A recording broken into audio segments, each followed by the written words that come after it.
So great to be here. Yeah, thank you for the introduction. My name is Niklas Kunkel.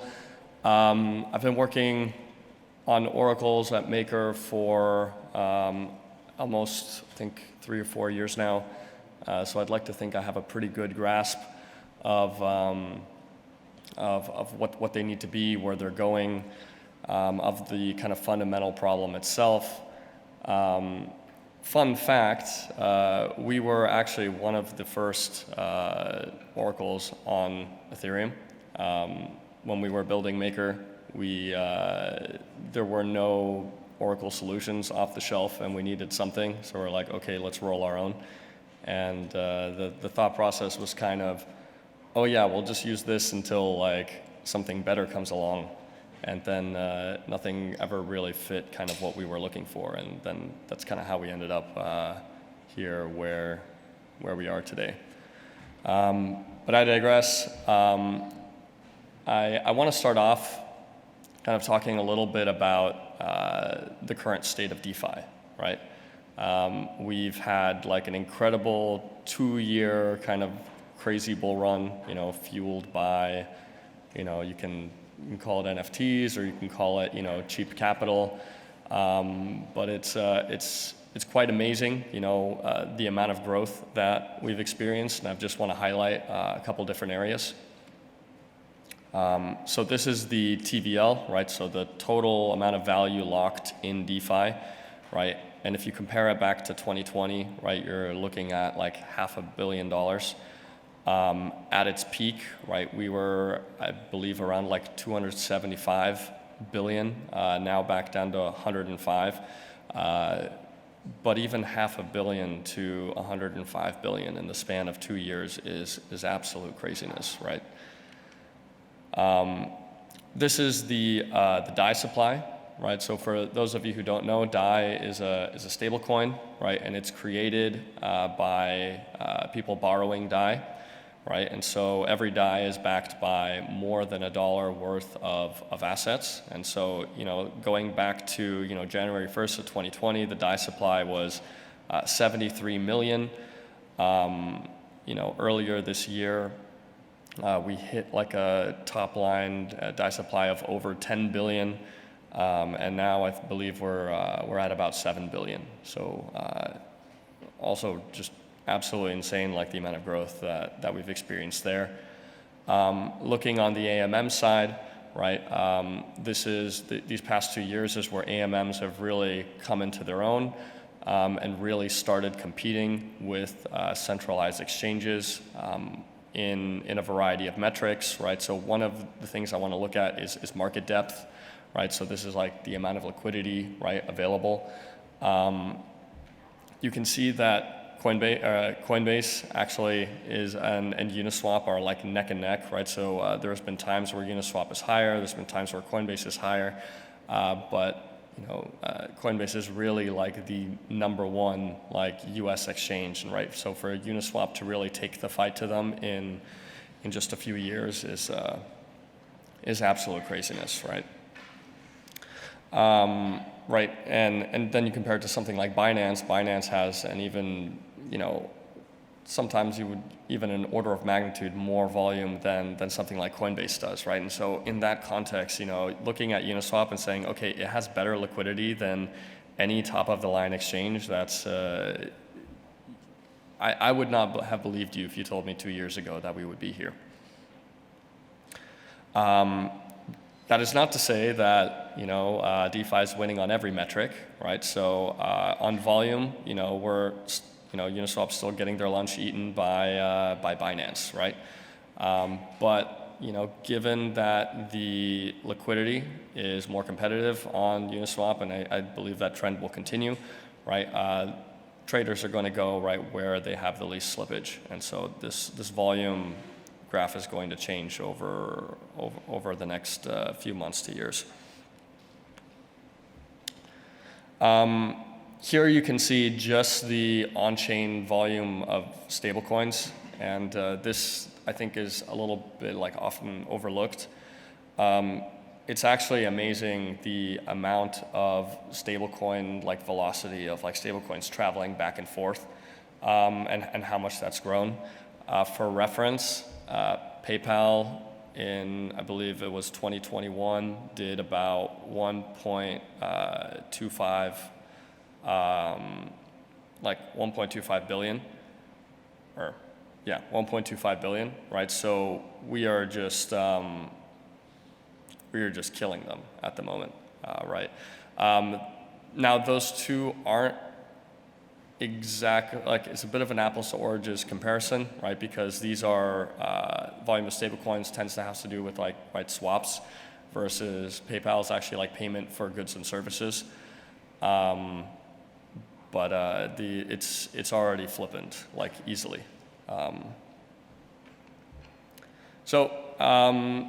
Next I kind of want to talk about kind of the both incredible and terrible nature of kind of what we've built here in DeFi. DeFi is what you would call hyper-reflexive. That means when times are good, it's really good, and when times are bad, it's really bad. And I just want to highlight some of these kind of feedback loops that you have within DeFi that make it so reflexive. And so when you have number go up, so when the price of the majors like Bitcoin and Ethereum goes up, there's a higher demand for leverage, right? When there is, higher demand for leverage, the funding rates go up, right? So that is the yield that you can get for lending to people who want this leverage, right? And then there's enormous amount of capital injected into this ecosystem, right, to farm that funding rate, right? And so all of a sudden, right, there's just an enormous like puddle of money, right, sloshing around, right? And that's that has a profound effect of like how things can move in terms of volatility. Things can go really, really quickly. Apologize for the formatting being a little screwed up on here. But let's talk about AMMs real quick, right? So when number goes up, right, there's a bit of a frenzy, right? Volume goes up, especially as people lever up, right? That puts an even more kind of supplementary boost to volume. That makes the yields for the liquidity providers on AMMs go up. That increased yield, right, causes more LPs to flood a bunch more liquidity into something like Uniswap or SushiSwap, right? And that makes the TVL of that protocol go up. And now, especially when you look at something like SushiSwap or Curve, right, when there is an incentive token on top of the yield, right? It's like to boost the yield even more.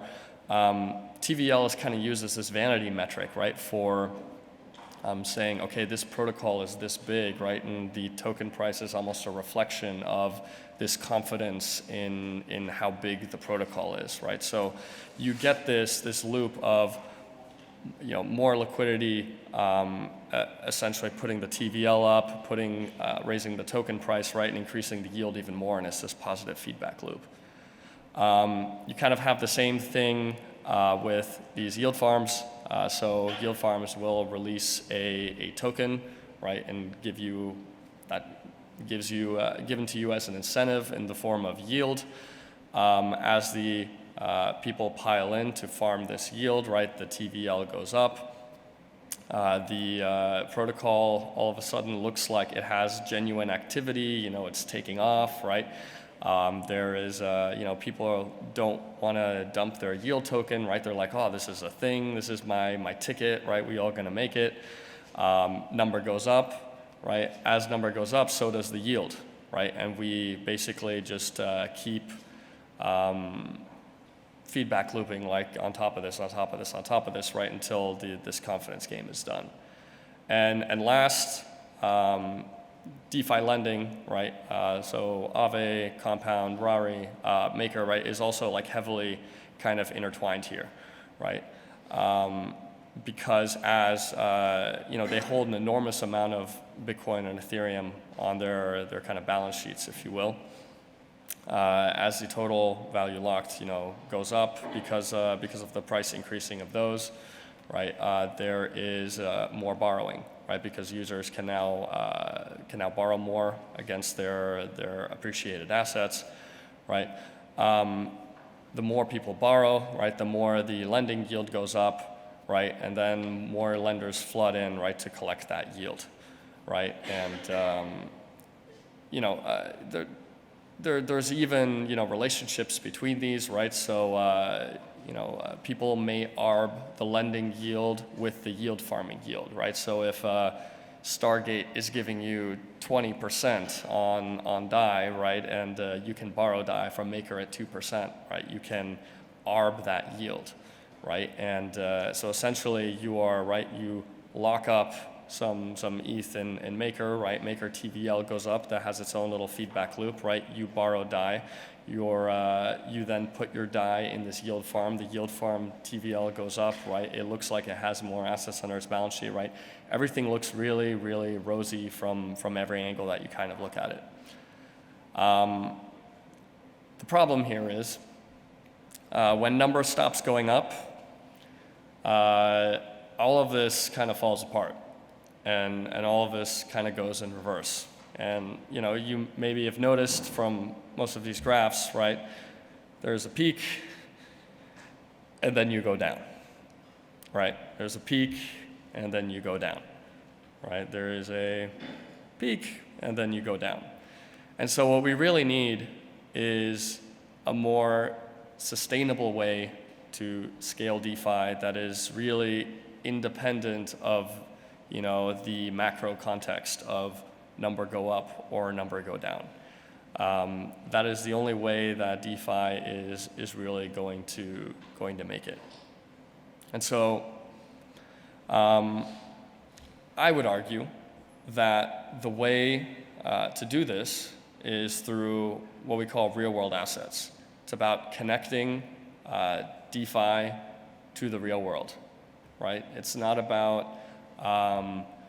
giving credit to speculators so they can get a little bit more leverage, so they can squeeze out a little bit more money, right? It's really starting to finance things in the real world and making DeFi useful.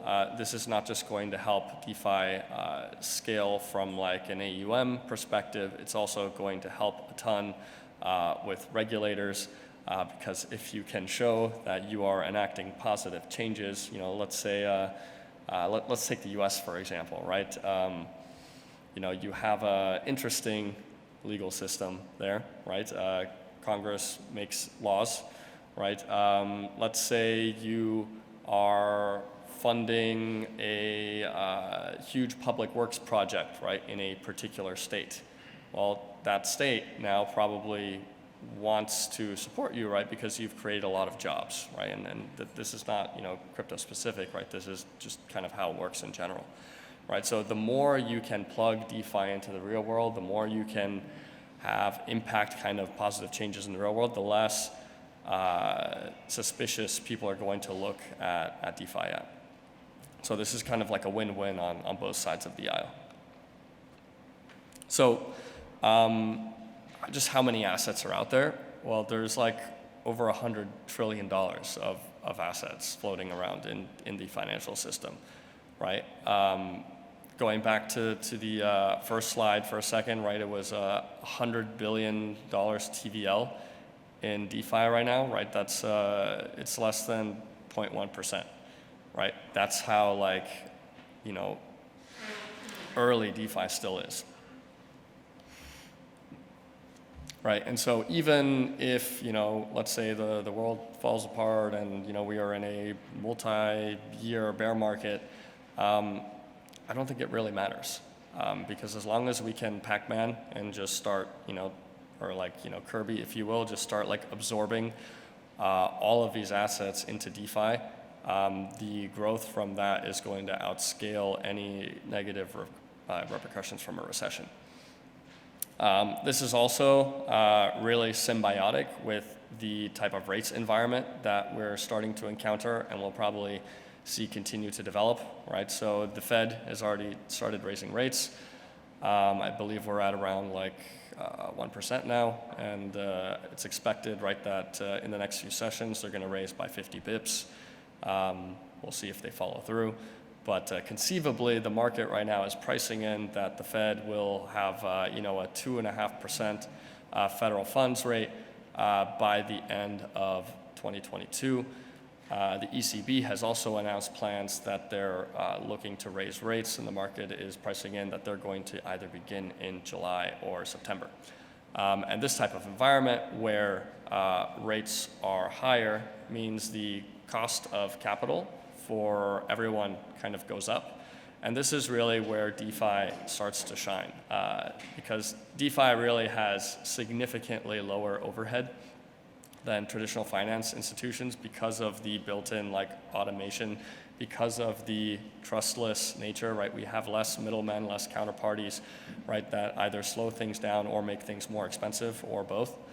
And for some protocols, like for example Maker, right, we have much lower cost of capital. Actually, we have no cost of capital because we just say, poof, here's DAI, right?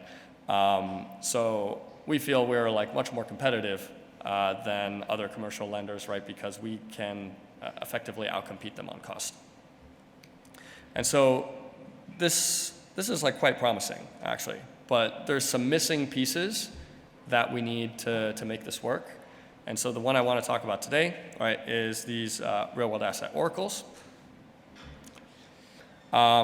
So there's a lot of challenges associated with making like real-world asset oracles. Some of these are that the majority of these assets I was talking about earlier are highly, highly illiquid. Many of them are not actively traded. If they are traded, they may not be traded in public markets. They may be traded in dark pools, which is basically just you cannot get the trading information from a dark pool if you're just a common plebe. A lot of the time it's difficult to derive a fair market value for an asset. Some of them it's really just like calling up your buddy at a bank and being like, what will you give me for this? And then there's like a little bit of a back and forth, like a jousting fight, right? And you come up with a price, right? Another very significant problem is that a lot of the data pertaining to how you would price some of these assets is the asset originators actually don't want to publicly share this data, right? Because it gives counterparties leverage, right? So they want to tightly control the release of this information and who gets to see it, right? Which presents a challenge in terms of oracles, right? Where you're posting something to a public chain, right? And then the other is kind of the moral hazard of the asset originators. If the asset originators are the source of the data, and they're the ones that are, using DeFi to finance, right? They have an incentive to FUD the data, right, and give you bad data, to either not liquidate themselves or to give themselves more credit than they should be getting, right, letting them take more risk, right? And so that's a big problem as well. So I don't want to talk so much about the technical implementation of this as I just want to talk about the different actors and the relationships between them and how they interact. So the three actors that I think you really have are one, the asset originator, two, the auditor, and auditor could be many, and actually probably should be more than one, and three is the data consumer, right? So the ultimate end user of consuming the Oracle data. So one important thing to know here is that asset originators should not submit prices, right? They should submit data. So we talked about this moral kind of hazard component. This is kind of key for that, right? We don't let asset originators determine their own price, right? We just say, give us the relevant details of how we can derive a price. Right? Excuse me. The asset originators are kind of incentivized to provide valid data, because an auditor is going to check that this data is correct. And if the auditor says the data is not correct, right, then the data consumer, right, the DeFi protocol underwriting this risk, right, can basically slash recall their existing credit and slash their ability to obtain future credit.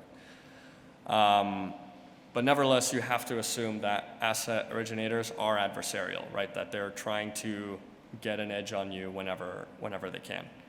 And that's really why you need auditors. So the role of an auditor is, one is to essentially validate that this data supplied by the asset originators is legitimate. They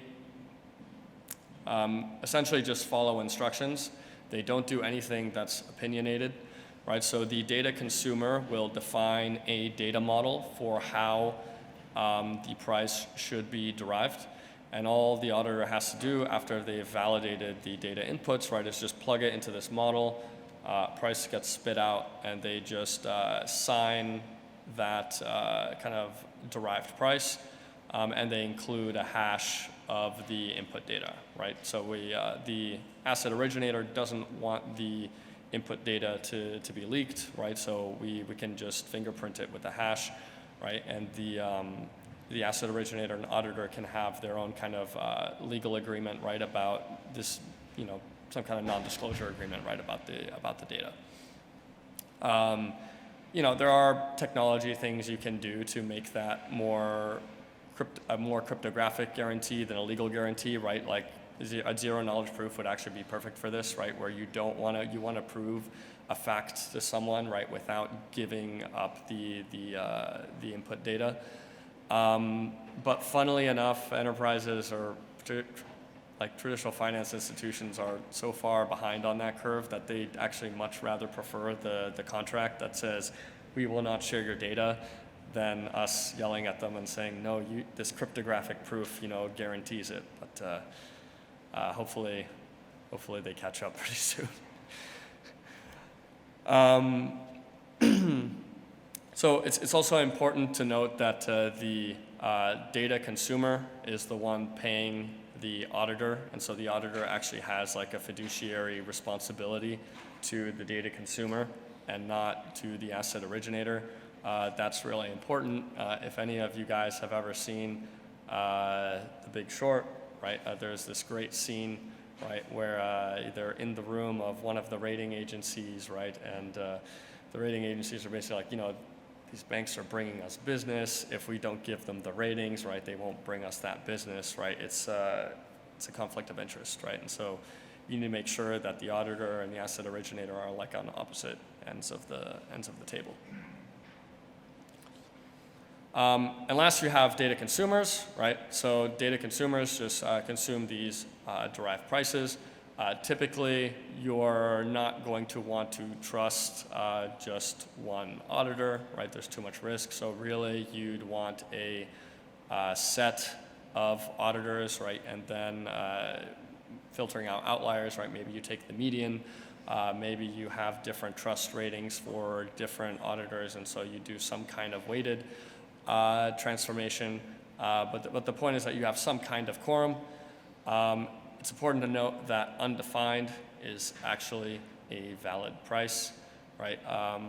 You do not want to if an oracle has a price today and tomorrow the model that you're using, given the new data inputs, spits out I'm seeing I have 1 minute left, so I'll speed it up a little bit. But spits out some kind of price, right? That is that kind of breaks the model a little bit. You need to have on-chain representation of that, right? You cannot just keep the old price, right, until you eventually get a valid one. So undefined is a valid price. I just want to skip through this a little bit because I only have a minute left. What is MakerDAO doing with real-world assets? What have we done so far? What are we doing in the future?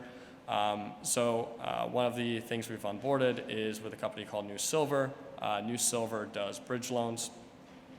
Bridge loans are short-term mortgages for people who want to flip homes, right? They want to buy a home, they want to renovate it, and then they want to sell it. These are usually like 12 to 18, sometimes 24-month loans. The yield on them is rather high. We work with a broker called Success Capital. Success Capital does credit kind of tenant lease financing. What that means is essentially Maker is an LP, right? We provide capital. So this Success Capital can finance the construction of buildings when they have guaranteed tenants, right? So it's like a fixed income type of product. The major partner that they're working with is Tesla. So Tesla is building out a whole network of collision repair facilities right now, but they don't want to take out debt because debt shows up on your balance sheet. So rather than take the CapEx hit, they'll do what's called a credit tenant lease, and they'll basically just go and say, hey, investors, we will pay X amount of rent for Y years, increasing at Z rate per year. Won't you please build this facility for me? And now Tesla doesn't have this debt on their balance sheet, right? They just have an OpEx kind of expenditure that is kind of a little more masked. And so everyone's very happy around that type of construction. We're also working with Monetalis. So Monetalis is going to allow us to essentially divert a lot of the USCC that we have on our balance sheet into US Treasuries, right? So a lot lower risk than holding something like USDC, which underlying is backed by some subset of US Treasuries, right? US Treasuries are also one of the most liquid markets in the world. So it's basically higher yield and lower risk. It's just slam dunk. And the last one I want to cover is a deal that we're doing with Société Générale, who is one of the largest banks in France. And so Société Générale effectively has a bunch of loans, or a bunch of bonds backed by mortgages, backed by home loans, and they want to finance some of them. So I think it's about 40 million euros worth of bonds. And so they're going to lock those up and I think borrow about 20 million DAI, and that should be going through in the next month or so. So that's kind of it for me today. If any of this sounds interesting to you and you want to get involved, we're always hiring, kind of every position really. So any kind of developer, smart contract, DevOps, full stack, any type of like operations person, like I need help recruiting. This can't be recruiting right here. Accounting, legal, across the board. So let me know what you're interested in. Let me know what your background is. Send me a DM on Twitter and let's talk. Thank you.